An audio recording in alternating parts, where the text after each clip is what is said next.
pindah. Jadi prinsipnya ya kan, panitia daerah ini kan membantu panitia nasional. Jadi masalah tempat ya yang sudah disurvei, dilihat oleh panitia pusat, teman-teman dari bapak-bapak dari PB, kami udah dampingi. Ada beberapa titik yang kemungkinan akan menjadi tempat utama itu.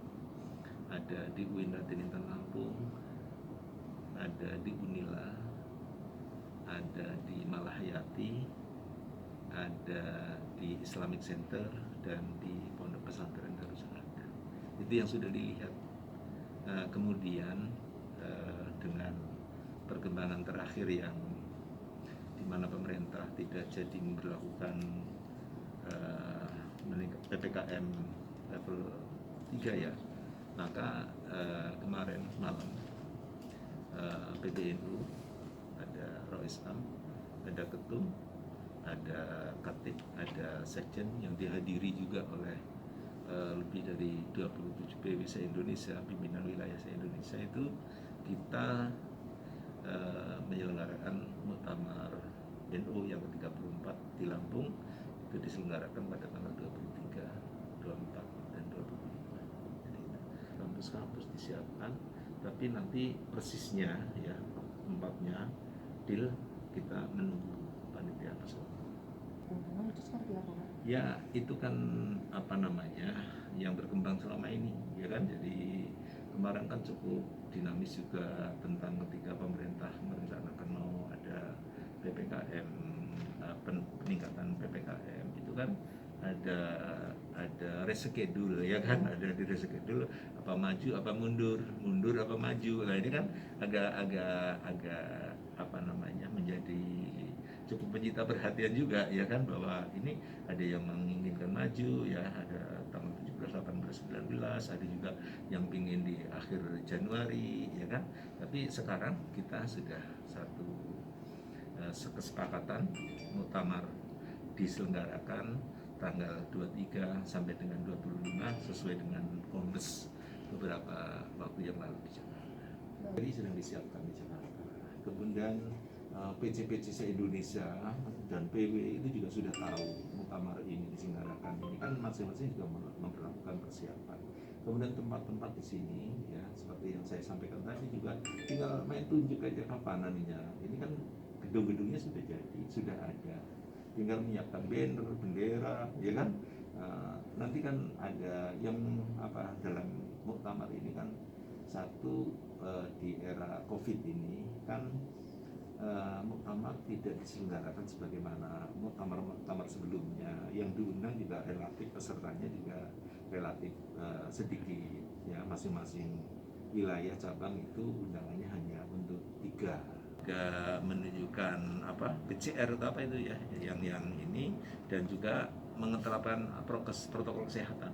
Jadi mungkin banyak apa orang datang, tapi juga duduknya ada social distancing, kemudian juga menggunakan masker, juga tentang apa cuci tangan. Ya insya Allah lah, kita NU kan selama ini dikenal juga sebagai apa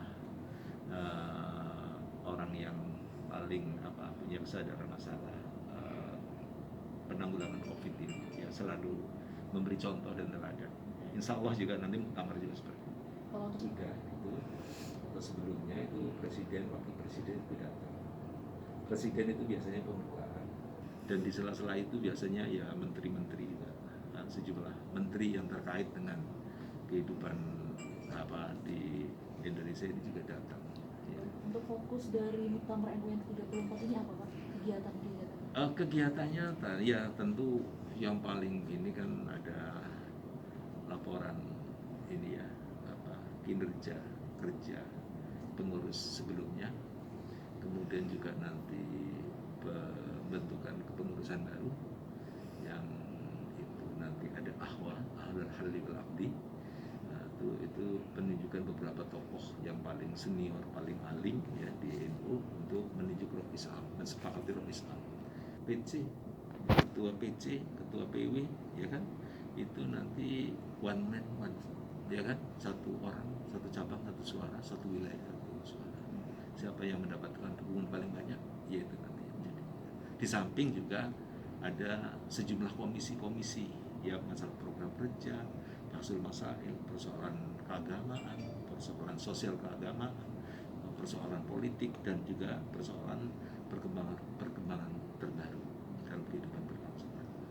Untuk kandidatnya sendiri sudah ada yang mencalonkan berapa orang apa kira-kira seperti Ya, apa? Jadi untuk pencalonan ya kandidat ini juga cukup menjadi perhatian banyak pihak, ya kan.